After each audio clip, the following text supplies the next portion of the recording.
Pues muy bien, estamos en nuestra séptima sesión, ya la penúltima. Muy buenos días a todos y todas. Vamos entonces a nuestra última clase. Esta ya sería la última clase. La última sesión pues es el examen, tanto teórico como práctico, y la presentación de sus proyectos. Como platicaba con... ¿Quién platicaba? Me parece que con Alicia, que fue la que me preguntó. Pero ya les había dicho, de todos modos, el próximo sábado hacemos el examen escrito, digamos. Ustedes me mandan el archivo ya cuando vayan terminando, y después de eso ustedes ya van a hacer su presentación. Puede ser de dos formas. Una, que ustedes lo presenten, lo compartan en PowerPoint, en un archivo de PowerPoint, lo compartan desde su pantalla, o que me manden la presentación en PowerPoint y yo la voy pasando mientras ustedes la van explicando. Es igual. Y antes de ser posible, lo mejor sería que me mandaran ya su proyecto completo en extenso, digamos, en Word, el viernes, un día antes de la clase, del examen, pues. Sale, pues. Entonces, siendo así, empezaríamos. ¿Qué otro detalle también por ahí quería comentarles? Bueno, ahorita lo vemos, ya empezando a ver las diapositivas. Vemos más detallitos por ahí que hay que comentar respecto a ya su última, pues la presentación del examen, pues, final, que sería el próximo sábado 17 de octubre. Pues bueno, paso entonces a compartir mi pantalla para ir viendo la presentación ya en estos últimos dos temas, que serían estos dos: el análisis y diseño de formas y distribución de espacios. Ya son los últimos dos temas teóricos del temario, pues. Y pues vamos avanzando. Antes que nada, pues entonces regresamos al punto del proyecto final. Recuerden, una intervención a una empresa regional, pues ya cada quien tiene la suya, su empresa, pues. Ya han estado haciendo cosas y ya me han enviado 3 de ustedes sus adelantos, lo cual agradezco. En general están bien.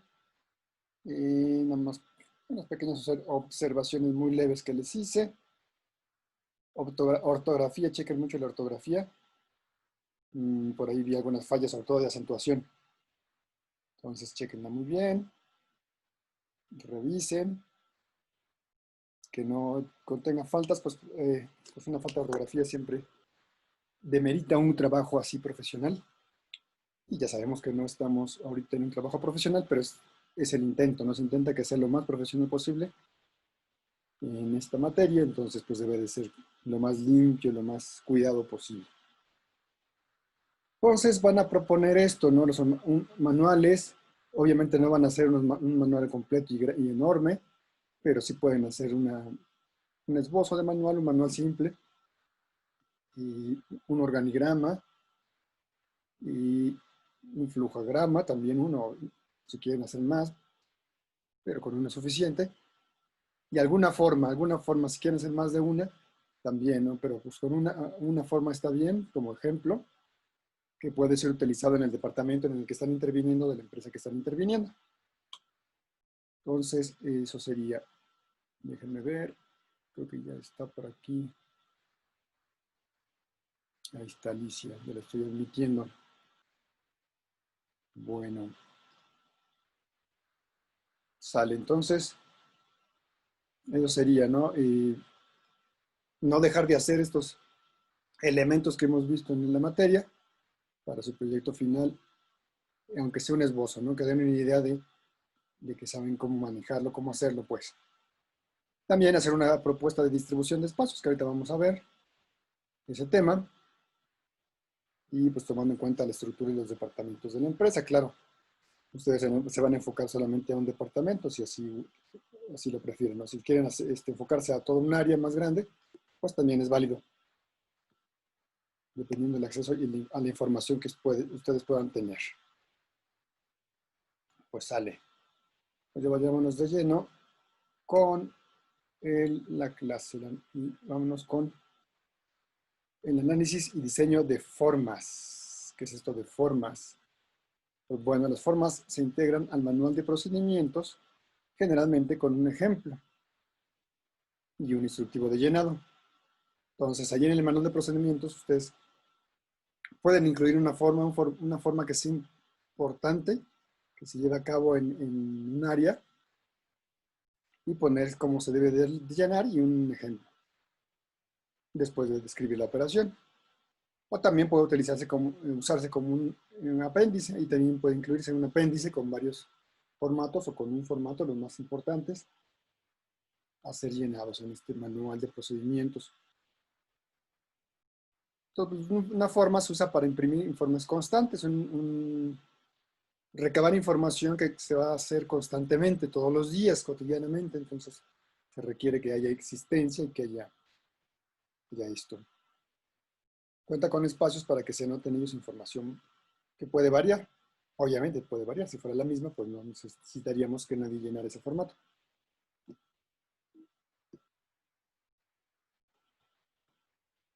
Bueno, en cierto modo la forma es un instrumento de comunicación, como todos los documentos, ¿no? Como todos los formatos. Es un instrumento de comunicación que puede ser entre departamentos, entre oficinas, entre dependencias, o con el público, entre el público y la organización. Bueno, puede contener solo información, o también se le puede agregar instrucciones de cómo llenarse, el mismo formato. Ahí mismo puede tener instrucciones, ¿no? En caso de que sea un poco complejo. Si no es tan complejo, si es un tanto intuitivo, pues esas instrucciones se pueden omitir para dejar un poquito más limpio el espacio del formato. Entonces, esta forma se convierte ya en un documento, ya una vez que se anotó la información en los espacios correspondientes, y es entregado a la persona correspondiente que la va a procesar. Va a procesar dicha información o la va a utilizar de algún modo. Sale. Espera un poquito, lo que por aquí. Sí. A través de varios diagnósticos durante algunos años, se llegó a detectar algunos problemas, ¿no? En este aspecto, en lo que concierne a las formas. Por ejemplo, hay en muchas dependencias o en muchas oficinas formas para trámites que no las requieren, ¿no? Algunos trámites que no requieren un formato, pero ahí está la forma, ¿no? Porque así siempre se usó y siempre se ha hecho. Y aunque ya no se requiera, pues ahí estamos llenando, gastando papel y gastando tiempo, ¿no? Un paso en balde que no tendría por qué haber sido. O formas cuyo diseño no corresponde a los propósitos para los que fueron creadas, ¿no? Un diseño muy, pues, anquilosado, muy poco práctico, incómodo. O duplicación de formas para un mismo fin, de repente dos formatos, incluso más, que nos dan la misma información, que no tiene caso que sea doblemente llenado, ¿no? Y cantidad excesiva de formas de poco uso, un montón de formatos por ahí que tenemos guardados, que se usan bien poquito, y que no tiene caso tener un stock tan grande en una organización. Formas cuyo tamaño no se adecua al de las máquinas en donde se procesan. Esto ya es un poco antiguo, pues, cuando era máquina de escribir, por ejemplo, no cabían, ahora pues ya no se usa eso. O a los archivos que se les asignan, de repente tienen un espacio físico, en un archivero, y pues son formatos que no caben, y pues ahí andan todos arrugándose y maltratándose y haciendo maromas para que podamos acomodarlos.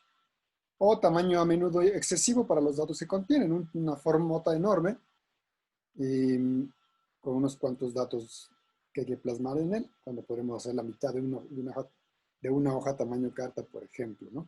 Entonces, esto sería un diagnóstico de principales problemas que se ha detectado con el tiempo, que ansía se han eliminado bastante estos problemas.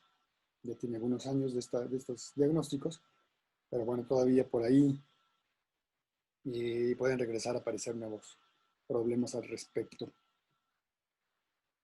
Bueno, hay unos puntos que revelan la necesidad de contar con instrumentos útiles que nos ayuden al análisis, al diseño y al control de formas. ¿Y para qué? Pues para mejorar la eficiencia de los procedimientos que las utilicen y disminuir las cargas de trabajo. Esto es evidente, ¿no? Al hacer más eficiente un procedimiento, y hacemos más ligero el trabajo, más rápido, más expedito, como dicen los abogados, en cualquier trámite. Clasificarlas por unidad orgánica, cada oficina, cada área, qué formatos debe de tener, controlar su almacenaje y su consumo, también para eso sirve el análisis de las formas, y racionalizar el uso y diseño para abatir el costo de generarlas, es decir, evitar el desperdicio y de repente que se están usando mal y se estén tirando a la basura muchas porque no se llenaron bien o cualquier cosa, ¿no? Y determinar el flujo el influjo, perdón, o sea, la influencia dentro del sistema, o sea, si es importante o no que haya esta forma. Si no es tan importante, pues a lo mejor no podemos desecharla, podemos prescindir de ella. Y también determinar la información que debe contener, qué información es útil, qué información está de más, etcétera, ¿no?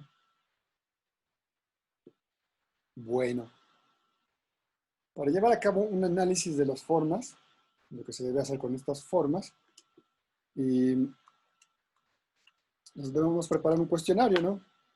Un cuestionario para pues averiguarlo, para hacer una investigación. Y para preguntar sobre, primero, funcionalidad. Si, si tienen una fácil manera de identificarlas, que no nos hagamos bolas, que no se confunda una forma con otra, sino que sepamos y para qué es esta forma, ya sea mediante un número. Luego tienen clave los formatos o las formas tienen cierta clave, pero nos hacemos más bolas porque son claves muy complejas. Entonces el chiste es identificarlas bien, ¿no? Con el nombre, tal vez con el proceso, con el objetivo incluso. Bueno, sí, el objetivo, como dice ahí, los datos a contener y su secuencia, la fuente de información, quién va a ser el que va a llenar esta información, qué tipo de forma es, puede ser para un uso, para otro uso, su estructura, su integración y distribución en el papel, y la frecuencia estimada de uso y consumo, si se usa a diario, si se usa muchas veces al día, si no, sin embargo, puede ser cada semana o cada 15 días. Entonces, es lo primero que hay que determinar, la funcionalidad de cada una de las formas. Luego, el tipo de material usado también, qué tamaño tiene esta forma, tipo de papel, y el color de papel también, eso nos ayuda mucho a distinguir unas de otras. La tinta también, el color de la tinta, y cómo se imprimió, si se usa papel para copia, es decir, esos papeles que permiten calcar la información en una copia atrás, pues.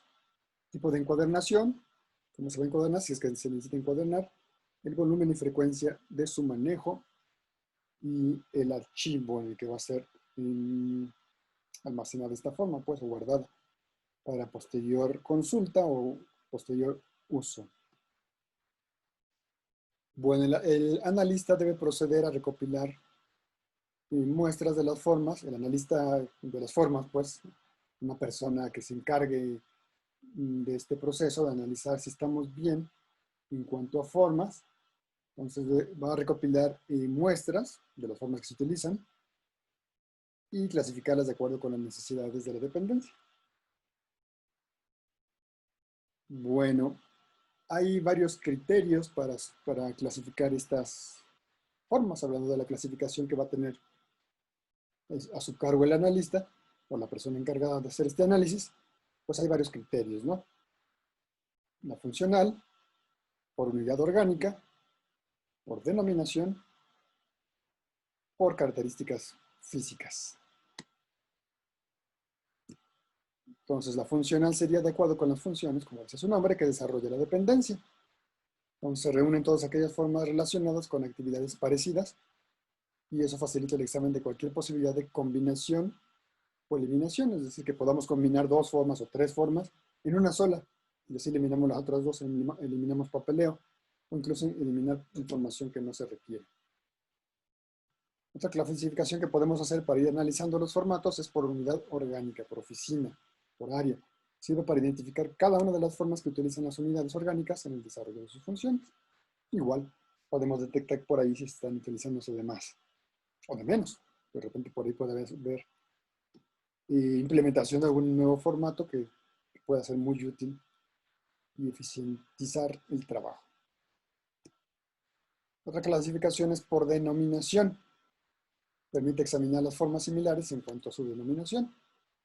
Registros, solicitudes, requisiciones, etc. Entonces ahí se les puede, en el mismo formato, anotar de qué tipo de forma se trata. Si es un formato para un tipo de requisición o para solicitar algo, un servicio, un documento, un equipo, etc.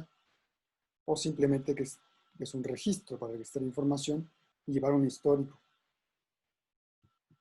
También se clasifican por características físicas, lo que decíamos, por su tamaño, por su color, por el tipo de papel, por el color de la tinta en el que se les imprimió, tamaño de letra, etc., ¿no? Es totalmente por características físicas. Entonces, ya clasificándolas de este modo, podemos proceder a un análisis ya más correcto del buen uso de estas formas. Bueno, este ejercicio en clase, ahorita, de una vez se los pongo para que no nos agarre ahí a medio show. Obviamente no lo vamos a hacer ahorita, lo vamos a hacer cuando se acaben nuestros primeros 40 minutos en ese espacio. En un espacio yo me imagino que de una media hora, pero bueno, por lo pronto si gustan copiarlo, la idea es esta. Les dejo ahí 5 páginas web, pues de negocios, no más que nada, de negocios, pero que por ahí negocios e industria, ¿no? Y empresa.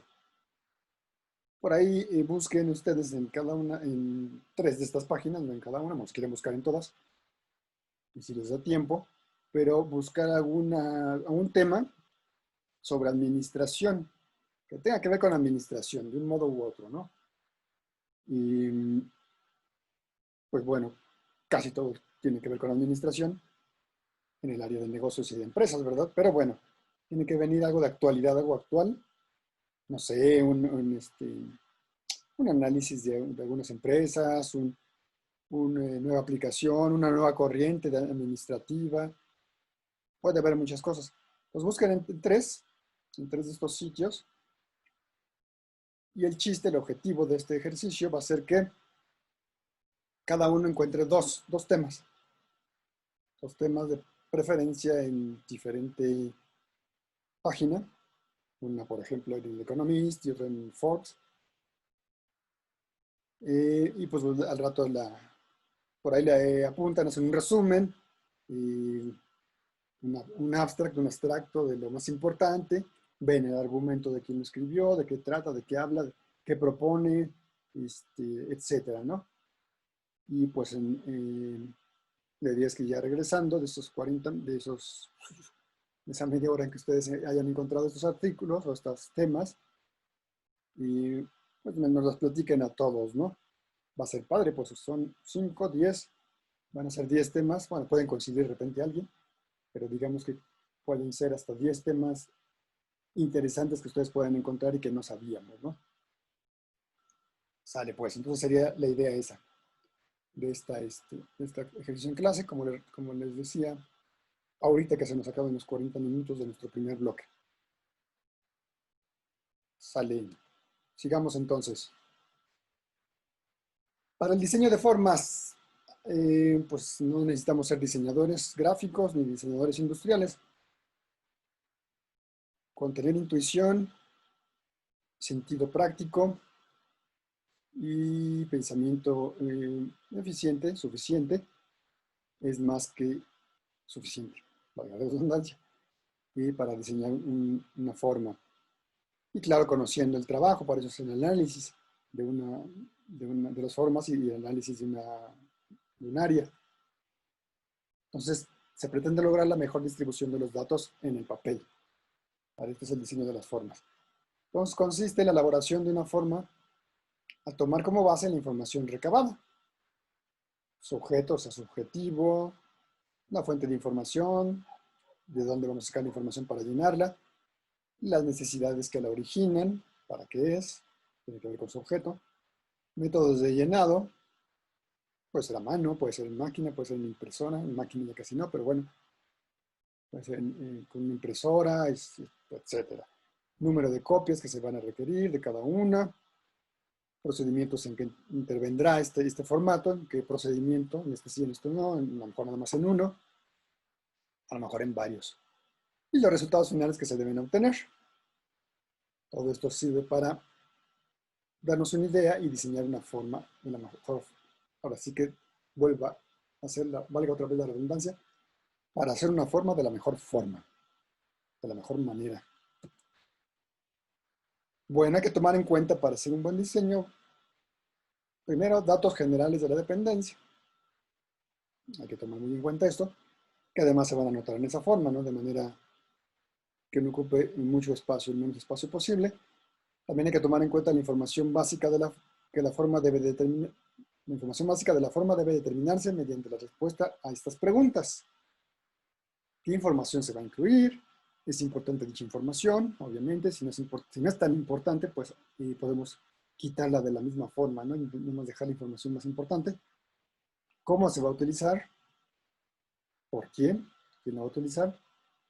¿Y cuándo? ¿En qué momento del día, de la semana, del mes se va a utilizar? Entonces, todo esto nos va a permitir hacer un diseño acorde a estas características, acorde a las respuestas de estas que hemos dado a estas preguntas. También hay que tomar en cuenta que la forma debe tener un título que indique con claridad cuál es el objetivo. No sé, forma de requisición de material o forma para datos personales o forma para datos de afiliación o etcétera, ¿no? Muchos etcéteras. Los requerimientos de una forma deben presentarse secuencialmente, en un orden obviamente lógico, a fin de que la persona que va dando la información pueda llenarla sin problemas, ¿no? Que no se detenga, que se quede trabachín, esto qué, cómo, cuándo, o para qué viene. Pues primero, pues podría ser, si en el caso de atención al público, pues se puede pedir el nombre, la edad, el sexo, y ya después otros datos adicionales que tengan que ver con la operación a realizarse. Bueno, es indispensable calcular el espacio mínimo necesario para cada dato requerido, para que luego no haya un apretamiento ahí sorprendente de información. Luego ahí nos ha pasado todo el tiempo, ¿no? Que tenemos que llenar algún formato y tiene un micro renglón y pues obviamente no cabe todo lo que tenemos que poner. Y eso todavía sigue pasando, eso sí es súper común. No sé por qué lo siguen haciendo, no solamente en el sector público, sino en el privado, cuando llenamos de repente necesitamos llenar algún contrato, no sé, y ahorita no sé, teléfono celular o mmm, cualquier otro servicio, el teléfono, no sé, no me acuerdo exactamente, pero sí hay varios formatos, por ejemplo, el de gas natural, ¿no? Que hace no mucho aquí en su casa pues, lo instalaron, pues tienen pequeñísimos espacios para poner algunos datos, y pues queda todo encimado y feo. Entonces, yo creo que eso lo hacen un poco para ahorrarse papel, pero pues no queda muy práctico que digamos, porque además con gente que como yo, que tengo la letra muy fea, y luego me hacen amontonarla, pues no van a entender ni papá. Quien lo quiera leer y se vuelve medio obsoleto, eso, ¿no? Pérdida de tiempo y de papel. Sale, entonces también se debe de tomar en cuenta el vocabulario, que el vocabulario empleado en la forma debe ser preciso y evitar abreviaturas o frases incompletas que puedan malinterpretarse. Es decir, el machote, lo que va impreso en la forma, debe de ser muy clara y que la gente sepa a qué se refiere, ¿no? Y cuál es la pregunta y cómo debe de responder.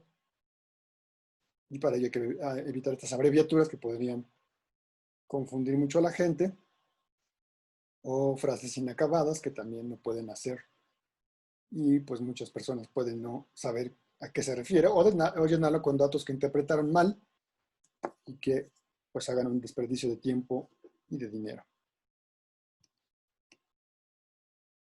También hay que tomar en cuenta la clase de forma. Hay varios tipos de formas, ¿no? Igual que como hemos visto que hay varios tipos de organigramas y hay varios tipos de flujogramas, obviamente también hay varios tipos de forma, empezando con este de línea, cuyo contenido se basa en datos fijos, es decir, en letras, que van seguidos de una línea que se ocupa con datos variables, es lo más usual, ¿no? Un formatito que viene con preguntas o con algún dato ya impreso y ya tenemos que llenarlo después de una rayita, como esta, ¿no? Una forma muy elemental, un recado telefónico, para quién, la hora, fecha, y ahí vamos llenando, ¿no? El señor dijo esto, el asunto fue este y se recibió. ¿Por quién? Entonces, así sería la cosa. Ay, pero no sé qué. Hoy la regué. Bueno, ahí seguimos. Me están avisando que se va a acabar el tiempo, pero todavía faltan 10 minutos. Sale. Entonces, ahí está. Este es el ejemplo de el formato o la forma de línea. También hay de columnas, que contienen varias columnas y renglones combinados, ¿no? O puras columnas incluso. Se utiliza cuando los datos variables son afectados por varios datos fijos que se ubican normalmente en la cabecera. O en casos especiales también al pie. Entonces aquí tenemos este ejemplo que ahí se ve medio chueco, pero muy complejito, bastante complejo. Pero bueno, ahí podemos ver cómo en cada una de las columnas viene un título, ¿no? Y esto es lo que hay que llenar. Pues esta forma nos sirve para asentar varios datos. Hay varios datos, varios datos, varios datos. Y al final pues ya se pone el responsable, la oficina, la fecha, datos en general, ¿no? Entonces ahí sería este formato de columnas un poco más complejo. Puede haber formatos de columnas obviamente más sencillos. Pero regularmente son para recabar datos más cuantitativos, no tanto cualitativos, sino cuantitativos que vamos a procesar de un modo u otro. Sale, también hay un formato de casillas. Además, se elabora para formas cuya información es excesiva. Entonces, encerramos en un dato fijo en un espacio en blanco, dentro de un cuadrito o un rectángulo llamado casilla. Por ejemplo, este, ¿no? También esto se utiliza mucho para cuestiones de seguros, por ejemplo. Los contratos de un seguro, pues, o del banco. Son muchos datos, entonces para evitar esta confusión o mezcla de datos, pues se va poniendo en rectangulitos, sin ni hablar, queda un poco encimado, pero es necesario a veces, pues, para muchos movimientos, para muchos procesos, para muchos, ay, se me fue. Pero sí, para muchos procesos, para muchos trámites, pues, es necesaria mucha información. Y así sería este formato de casillas. Bueno, recomendaciones para un buen diseño de formas. Primero, pues hay que obtener en una forma unidad. Entonces, cuidar que la impresión de la forma tenga una posición estándar y proporcional, que no esté todo pues antiestético y que esté todo proporcionado, no que haya espacios suficientes para cada una de las cosas dependiendo la cantidad de información que vamos a plasmar en cada lugar. También necesitamos obtener división modular. ¿Qué es esto? Pues módulo por modelos es un elemento de orden y estandarización de datos en función de su saturación. Entonces, así, aquí sí, tal vez necesitemos saber un poco de ergonometría, de diseño tal vez, pero esto pues no necesitamos estudiar la carrera ni mucho menos, pero sí tener nociones básicas de saturación. Entonces, debe conservar un orden en su tamaño, en su colocación, para permitir una correcta apreciación de los datos. Y ocupar adecuadamente los espacios, que no queden espacios dentro del formato medio vacíos, en blanco y otros súper saturados. Entonces, por eso hacemos esta división por módulo, se puede decir. Entonces, algo así, ¿no? En varios ejemplos. Esto ejemplifica un módulo, aquí va cierta información, aquí va cierto otro tipo, aquí va el encabezado, aquí va la fecha, los datos finales, ¿no? O por estos, así, la distribución así, una distribución así, en caso de que sea de por columnas, por ejemplo, o por casillas. Entonces, es la mejor acomodo que se pueda dar, ¿no? Y aquí está de columnas, aquí está por módulos, está jerárquica, y de manuscrito o bloque. Tienen varias formas. También hay que obtener claridad. Al tener los módulos un correcto diseño y distribución, las anotaciones que se hagan en ellos facilitan su comprensión. Su uso, obviamente, que es lo importante, ¿no? Si no lo comprendemos, no lo podemos utilizar. O la captación inmediata de los datos registrados, lo que tenemos que batallar para estar viendo qué se puso ahí. Los módulos se ordenan de tal forma que exista un contraste que permita apreciar correctamente lo escrito y puedan captar la atención del usuario también, ¿no? Ya sea de la persona que va a recabar los datos o de la persona que va a plasmarlos, ¿no? Que pueda no omitir algún dato porque no lo vio de repente por estar no bien distribuido las preguntas o la información requerida. Entonces ahí ponemos este ejemplo, ¿no? Una gran diferencia entre el formato que está a la izquierda, bastante saturado, incómodo, al de la derecha, en que está por modulitos, y está acomodadito, está ahí un poquito más claro, hay espacios que nos dejan descansar la vista y nos permiten pues entrarle allá al llenado. No que esto pues es una locura, ¿no? Bueno, nos hemos enfrentado muchas veces a ellos, a este tipo de formatos, y pues hay que llenarlos, ¿no? Pero pues sí es bastante incómodo. ¿Qué más recomendaciones? Es necesario obtener una agrupación y jerarquización. Es decir, los datos deben agruparse tomando en consideración su importancia. Primero, ¿qué tan importante es? Pues lo más importante puede ser lo que está hasta arriba o en letras más grandes.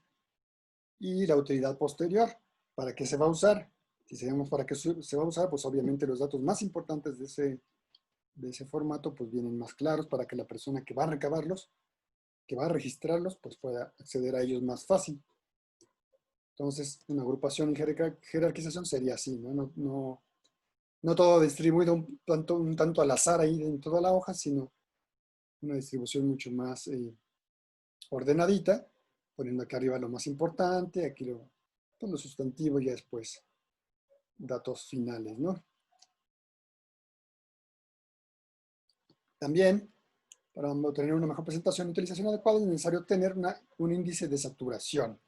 Esto, bueno, ya necesitaríamos una fórmula y necesitaríamos clavarnos más tiempo en ello, pero como administradores o como asesores o como analistas del diseño de las formas, pues no tenemos tanto tiempo tal vez, ¿no? Ya si nos podemos meter a lo que es un índice de saturación, estudiarlo y aplicarlo, pues qué mejor. Pero bueno, valga decir que un índice de saturación se refiere a qué tanto está saturado un espacio o no, o qué tanto está saturado una hoja, un documento, que nos haga, pues no querer ni siquiera entrarle, ¿no? Entrarle a checarlo, a revisarlo o a llenarlo. Entonces aquí tenemos este ejemplo todo pues súper lleno. Aquí tenemos un ejemplo mucho más amable, mucho más amigable, en el que pues hay cuadritos, dejando otra vez espacios en blanco que nos permitan pues checar exactamente qué hay aquí, qué hay aquí, qué hay aquí, qué hay que responder aquí y aquí. Todos lados, ¿no? También movimiento, una recomendación es que haya un cierto movimiento, entre comillas, obviamente no se va a mover, no estamos en Harry Potter, no se van a mover las imágenes que están en un papel plasmado, pero sí puede dar una impresión de movimiento, ¿no? Entonces, un diseño adecuado facilita el llenado mediante el movimiento en espiral o una aparente espiral, la cual da una imagen dinámica, por ejemplo esto, ¿no? Aquí todo lleno horrible, y esto pues da cierta imagen como en espiral, ¿no? Aquí lo estamos viendo, vamos y checamos y vamos revisándolo todo en espiral. Pero bueno, me avisa que ya faltan menos de un minuto, entonces, pues chéquenle, nos vemos en una media hora más o menos, 11:50, y ahí vean las páginas que les dije, que les apunté líneas arriba, vamos a regresarnos rápidamente, a ver si nos da tiempo antes de que se corta esta cosa. Ahí está. En estas paginitas, chequen, encuentren dos temas, si quieren más, pues más, si les da tiempo de más, de actualidad, obviamente de actualidad, no históricas. Y pues ya les platicamos de regreso. Bueno, pues ya reanudando la grabación, estamos en el segundo bloque de nuestra séptima clase virtual de Administración 4. Ya en el primer bloque, digamos, estuvimos todos, la clase completa. Ahorita en el segundo bloque solamente ha llegado Carolina y Pamela, pero bueno, ya daremos comienzo, pues ya pasó el tiempo de regreso. Pues entonces vamos comenzando y ahorita mientras van llegando los compañeros que se vayan reintegrando. Sobres, pues. Entonces, proseguimos mejor con la clase. Ya más tarde, si da tiempo, porque yo veo que es un poco tarde, si da tiempo, pues vemos lo del ejercicio que estuvimos haciendo y durante el pequeño receso entre bloque y bloque de 40 minutos que nos da Zoom.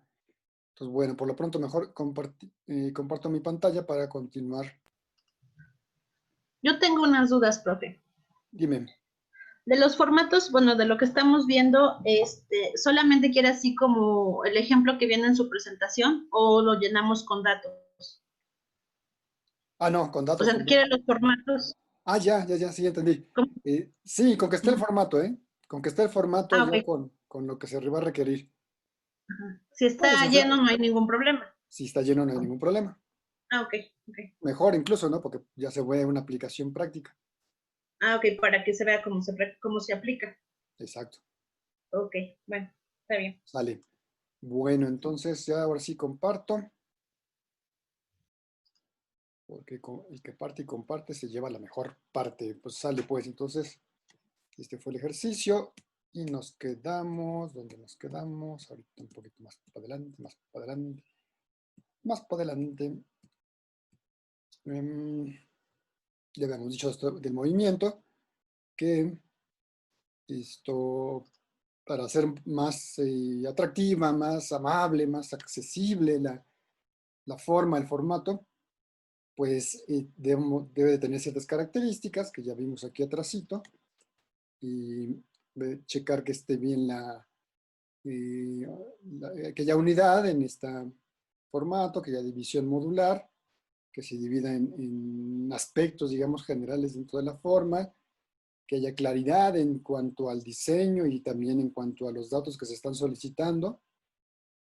Hay un diseño agradable, que se agrupe y se jerarquice la información a solicitar, que haya un índice de saturación adecuado, que en este todo yo diría con mis hermanos diríamos aperrado, en mis tiempos así decíamos, y que haya cierto movimiento, que haya una especie de imagen dinámica, un movimiento en espiral, tal vez aquí, ¿no? Aquí podemos ver si leemos de izquierda a derecha y de arriba hacia abajo, pues nos vamos como en diagonal primero, podemos levantar la vista, entonces hay una cierta impresión de movimiento, una cierta sensación que no está todo ahí, no es una plastota de datos.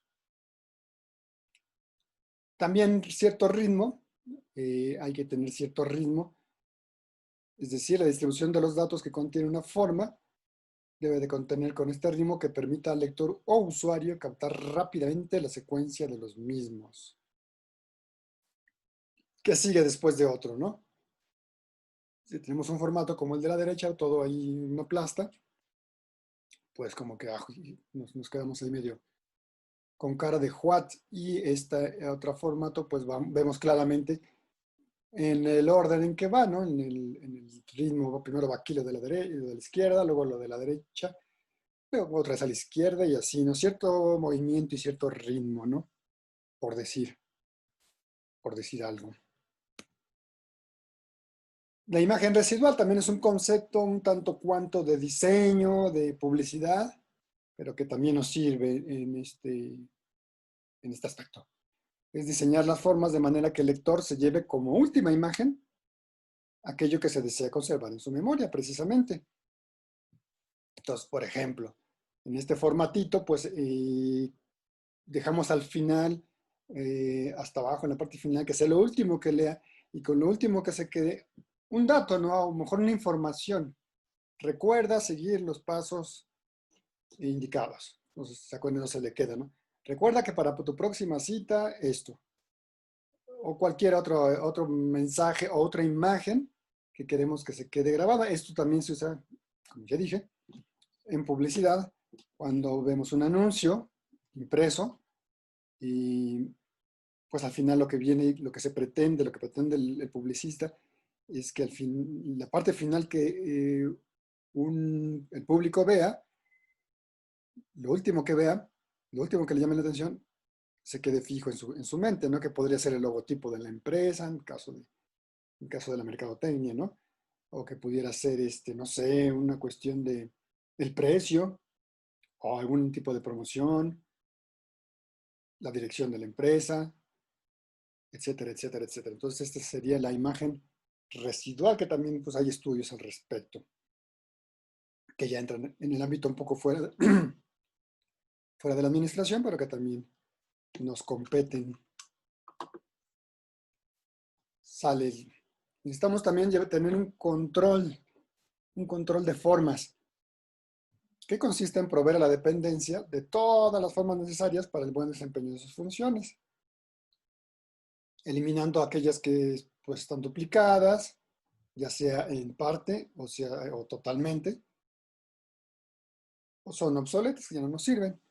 Para ello, lo primero que hay que hacer es clasificar las formas según el criterio funcional, como ya lo vimos arriba, por unidad orgánica o por sus características físicas, que también ya vimos arriba eso.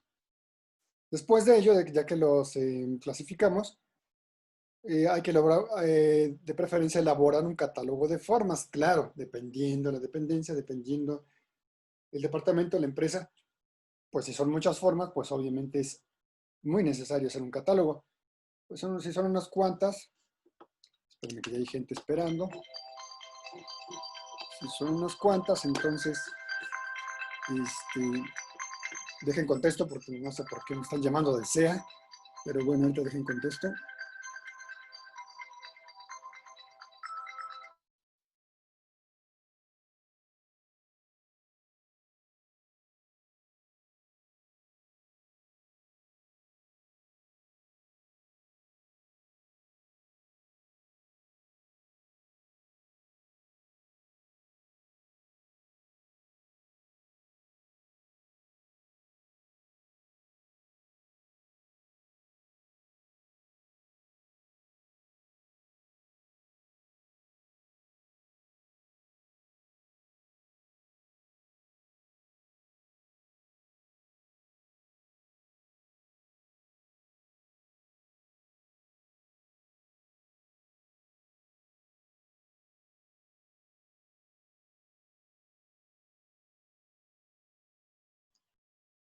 Listo, continúo.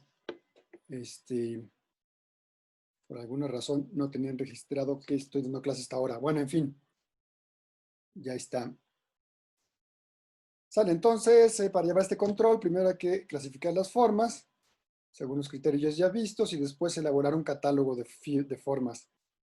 Para ello se asigna una clave lo más sencilla posible y entendible, y se proporciona a la gente que les va a usar una guía para saber cuáles son las que cuentan, perdón, con cuáles cuentan, perdón, la información que van a obtener de estas formas o van a plasmar en estas formas, cómo se van a utilizar y la forma de solicitarlas en caso de que se les terminen o que necesiten hacer un trámite y no cuenten con esa famosísima hoja. Espérenme, dejen aceptar a Antonio. Ahí está. Nos faltaría Alan. Pues bueno, entonces,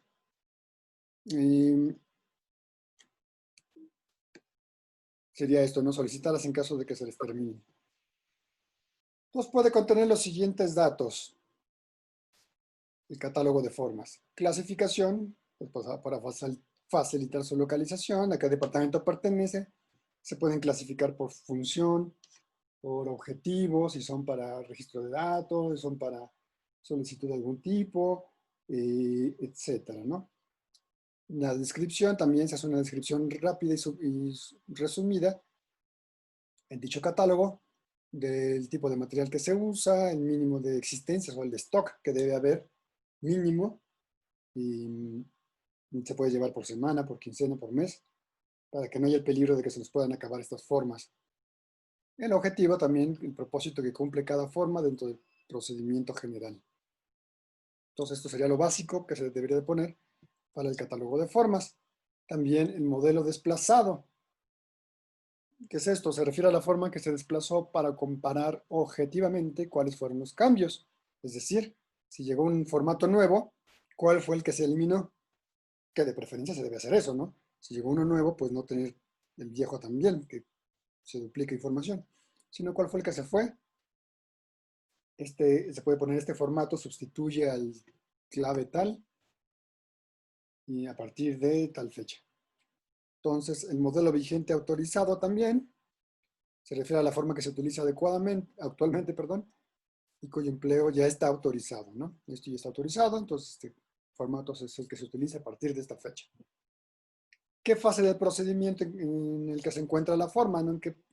Si es la recepción, si es el trámite, si es el expediente, si es pues, la fase de este proceso en el que se va a utilizar el formato. Y se puede incluir en este catálogo un diagrama o diagramas de flujo para que nos indiquen el procedimiento, ¿no? Y ahí mismo en ese diagrama de flujo, pues se pueda observar cada uno de los formatos que son utilizados en este proceso. Sale. Distribución del espacio, ya hablando también, regresando a este tipo de elemento que es importante. La planeación de la distribución del espacio es un procedimiento indispensable para hacer racional el uso de locales y edificios. Perdón, ya estoy encimando los temas. Este ya es el otro tema, ¿no? Aquí ya terminamos con eso me pasa por no poner el subtítulo, una diapositiva que lo marque. En fin, ya con ese terminamos el control el tema de formas, el análisis, diseño, control, aplicación y uso de las formas.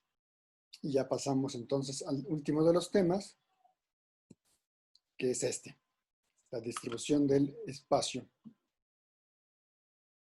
Entonces, bueno, la planeación de la distribución del espacio es un procedimiento indispensable para racionalizar el uso de locales y de edificios y del mobiliario y del equipo. Entonces, esto ya tiene que ver más con cuestiones de ergonometría, ¿no? De ambiente de trabajo, ambiente físico de trabajo más que nada. Que el ambiente físico obviamente va a influir en el ambiente psicológico, emocional, motivacional del trabajador, ¿no? Del empleado y de todos. Entonces, bueno, su objetivo central es integrar y adecuar la estructura, los procedimientos, el personal, al local, el edificio, el mobiliario y equipos necesarios para el desempeño de las funciones de la dependencia. Entonces hay que tomar varios aspectos en cuenta, ¿no? La iluminación, la insonorización, es decir, que no haya ruidos externos o que entre una oficina y otra se oiga todo, que nos distraiga, que no nos permite trabajar, que no haya intimidad, digamos, que no haya discreción, pues. También el color de los edificios, de las oficinas es importantísimo, ¿no? Un color que nos haga agradable el estar trabajando, que no sea un color gris o muy oscuro, o muy frío, muy húmedo, etc. En general, el ambiente físico de trabajo. Entonces, bueno, debe de efectuarse esta planeación para planear adecuadamente la distribución del espacio. Se deben hacer dos operaciones diferentes, ¿no? Que es primero el diagnóstico. Vamos a diagnosticar, a darnos cuenta cómo está actualmente nuestro espacio. Y después ya de hacer el diagnóstico nos permitirá hacer un plan, proponer un plan de distribución.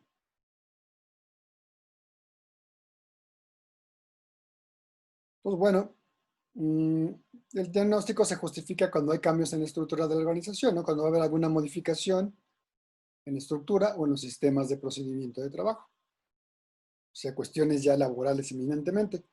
O de repente por algunas quejas constantes o inconformidades del personal que pues pueden ser de varios tipos, ¿no? Como les decía, hay falta de funcionalidad o humedad, mucho ruido, mucho papeleo encimado, etcétera, ¿no? También por aumento en el volumen de trabajo o por una simplificación administrativa, que también esto se da, ¿no? Y regularmente procesos de simplificación administrativa de las dependencias públicas y claro también en la empresa privada o, como dice arriba, por aumento en el volumen de trabajo. De repente nos caiga más trabajo y tengamos que hacernos cargo de ello, pues hay que acomodar las cosas. También cuando hay quejas de los usuarios, no solamente del personal, sino también de los mismos usuarios, que pues, dicen, no es que no hay dónde sentarse, mientras esperamos, o dónde está la fila, dónde hay que formarse, está muy incómodo, nos estorbamos, etcétera, mil etcétera. Ahorita pues aplica mucho, ¿no? Con lo de la pandemia, que pues tenemos que estar haciendo filas de repente afuera de los edificios para no, para evitar las aglomeraciones. También es aconsejable hacer un diagnóstico cuando se requiera renovar el mobiliario y el equipo. También ya llega un momento en que pues estamos con un equipo muy obsoleto, con un mobiliario ya cayéndose de viejo, entonces pues hay que renovarlo y se aprovechan estos momentos para hacer un diagnóstico de nuestros espacios y así adecuarlo, así saber también qué mobiliario vamos a comprar ahora a continuación, ¿no? Sale. Pues el diagnóstico permite determinar las necesidades de espacio y la distribución requerida para facilitar el desarrollo del trabajo. Entonces, para hacer un buen diagnóstico se necesita estudiar y analizar varias cosas. Primero, la estructura general de la organización, para que la disposición del espacio refleje y facilite las relaciones de trabajo entre las unidades orgánicas, que deben estar interconectadas adecuadamente. Se deben determinar las funciones que desempeña cada una de ellas y las actividades que desempeña cada empleado. Primero, cada unidad orgánica, qué hace, cómo lo hace, cuáles son sus flujos de trabajo y también cada empleado, ¿no? Primero nos vamos a lo general y luego a lo particular. Cada empleado qué hace, a dónde se tiene que desplazar, por dónde lo está haciendo, dónde es donde se siente escribir, etcétera, etcétera, etcétera. Con quién tiene que interactuar, etcétera. El analista se puede auxiliar entonces del manual de organización, que ahí viene, ¿no? Ahí viene lo que hace cada unidad orgánica, lo que hace cada empleado, y también puede haber flujogramas que nos indique el proceso y en una de esas también hay un flujograma tipo arquitectónico que nos muestra el recorrido específico de los empleados o de un proceso en particular. Entonces se auxilia de este manual de organización y también de un cuadro de distribución de trabajo. También para un adecuado diagnóstico debemos checar los procedimientos de trabajo. Entonces se analiza tanto la naturaleza como el volumen, la frecuencia y la manera en que se desarrollan las funciones departamentales. Todo ello en relación con la maquinaria y el equipo utilizados. Es muy útil para determinar el flujo de trabajo de cada unidad orgánica. Es auxiliarse de los flujogramas del manual de procedimientos. También.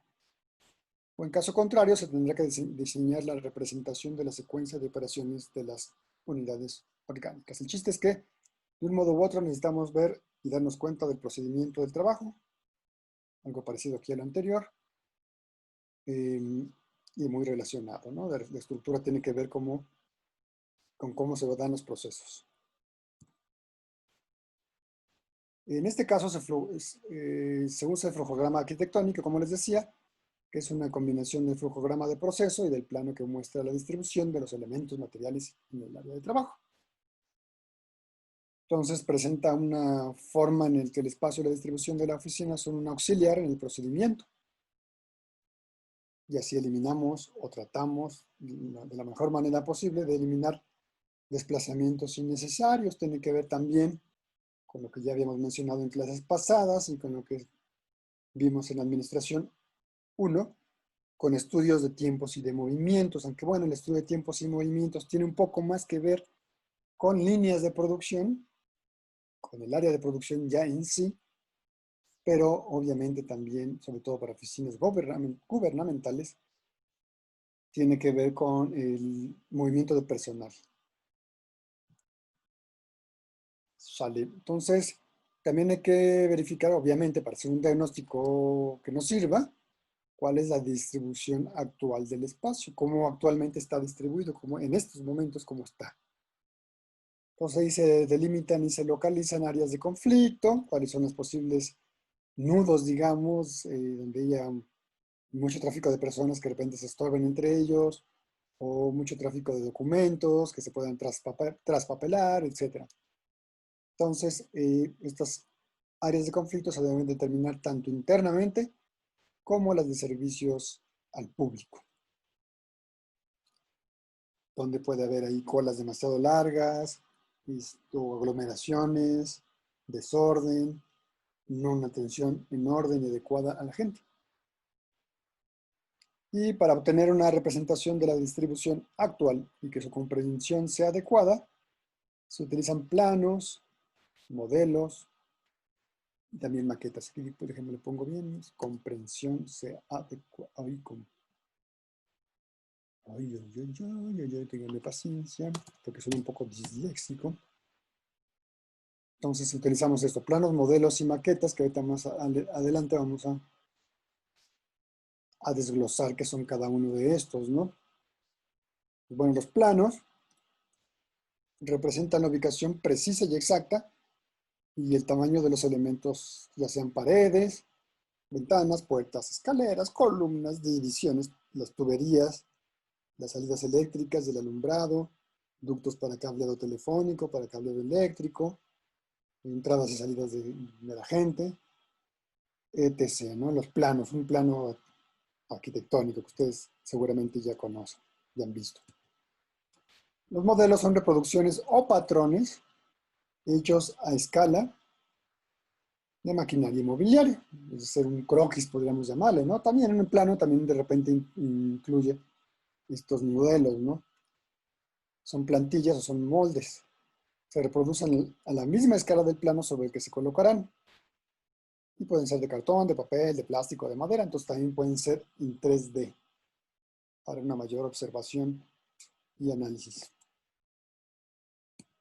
Y las maquetas, pues, también ya las conocen, se usan para examinar la distribución existente, la que ya está, y proponer mejoras, ¿no? Ya viéndolo desde una perspectiva global, pues vemos una maqueta que es la oficina a escala, donde nos podemos dar cuenta de ciertos problemas que pueda haber.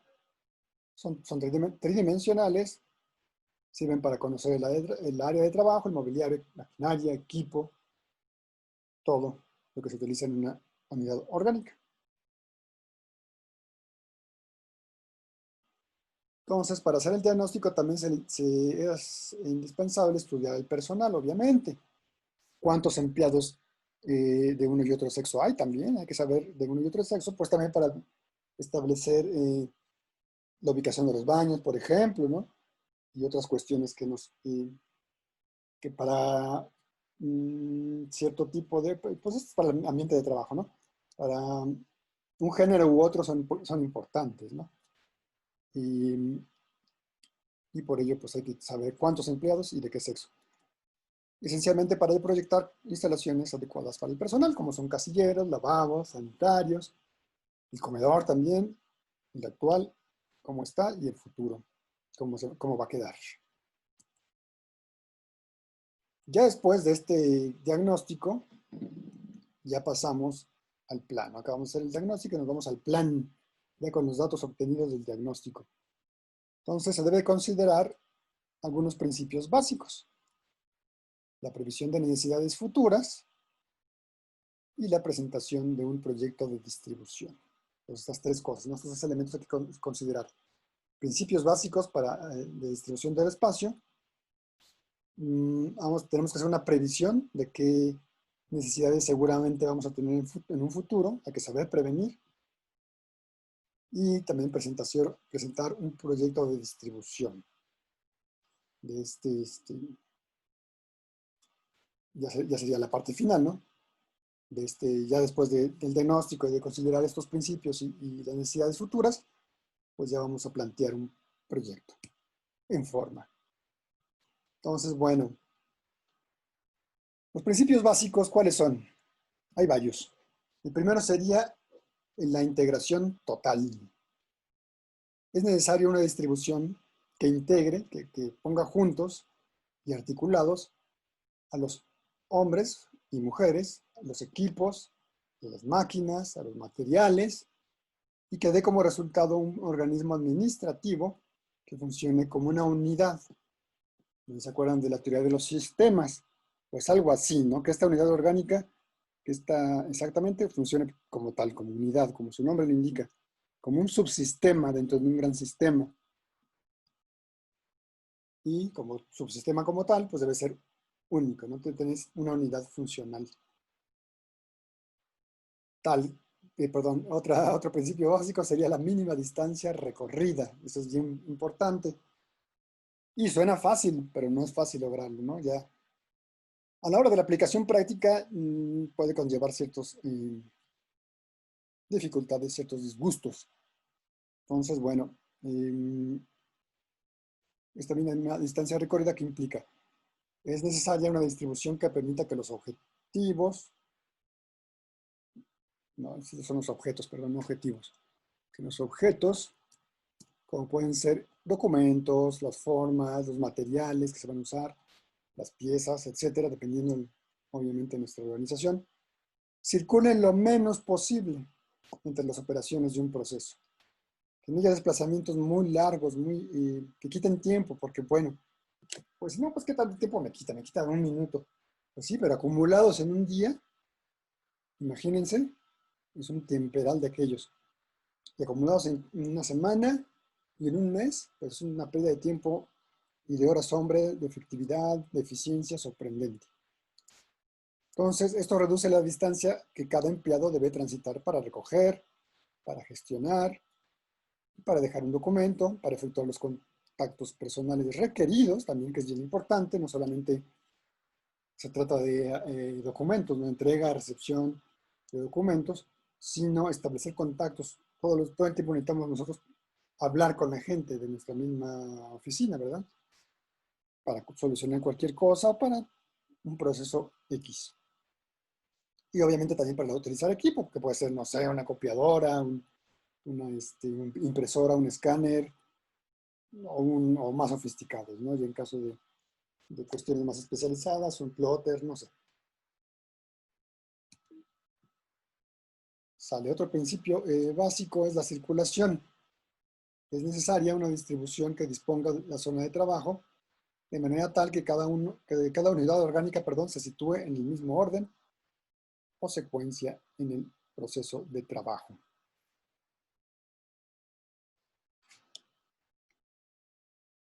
Salen.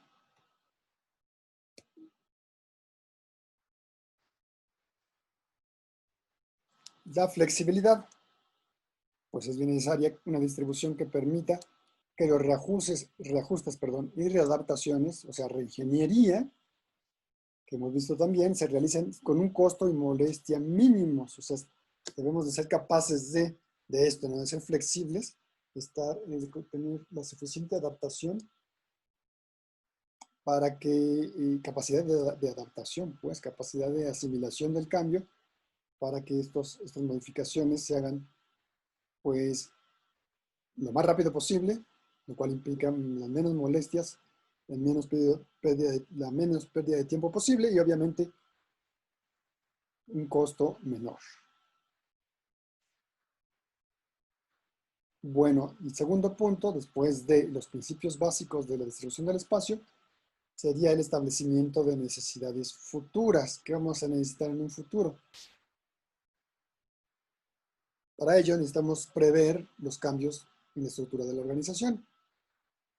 Entonces, bueno, ustedes saben que los organismos administrativos pueden de repente contar con una cada vez más creciente actividad y para ello pues deben de prever que en mediano o tal vez corto plazo pues se van a ampliar las instalaciones. O alguna descentralización de funciones, ¿no? También. Eso va a provocar cambios, o algún cambio sustantivo, bueno, hablando de descentralización, como la que se pretende para la SEP, ¿no? Que la Secretaría de Educación Pública se traslade a la ciudad de Puebla, pues esto implica para la SEP de aquí del estado, de Puebla, pues muchos cambios, buscar edificios, buscar oficinas, ampliarse y pues buscar otras alternativas que permitan pues que toda la información que va a haber, que se va a tener que manejar, pues pueda tener cabida en nuestro estado. También algún cambio sustantivo en la estructura administrativa. Puede haber cambios muy importantes que hagan que también se nos haga necesario pues establecer un plan de distribución del espacio. También hay que, bueno, también lo mismo de hace ratito, previsión, pero ahora para los cambios en los sistemas y procedimientos. Por ejemplo, un programa de simplificación administrativa de una dependencia o de una unidad orgánica, pues traerá repercusiones, ¿no? En la autorización de instalaciones, mobiliario y equipo para la reducción de trámites burocráticos. Espérenme un poquito que me está entrando otra llamada, ahora sí están muy interrumpidores, espérenme un poquito, como no lo puedo silenciar desde aquí.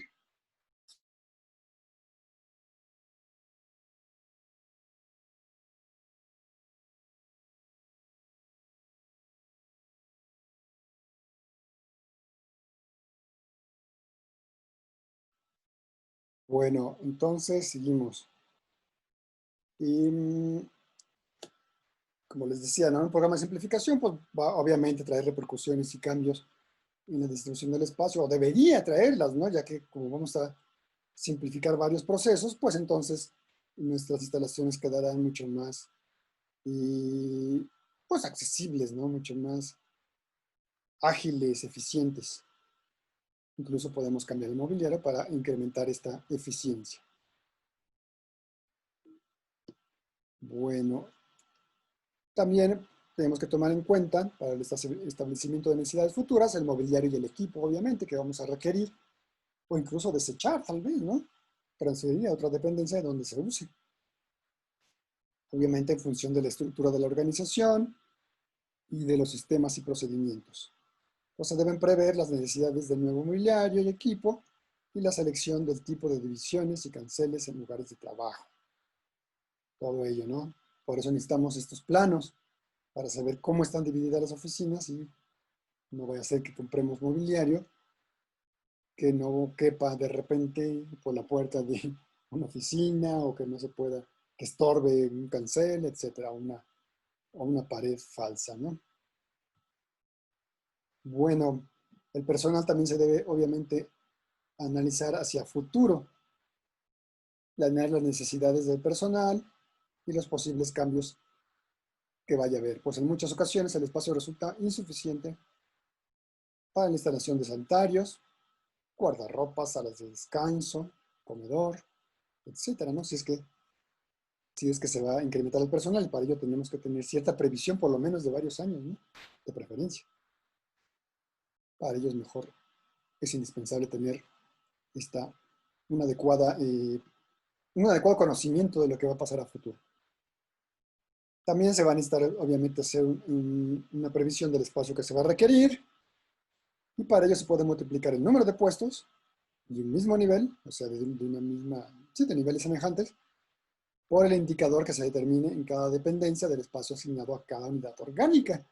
Esto pues es un índice también determinado que puede ser variable.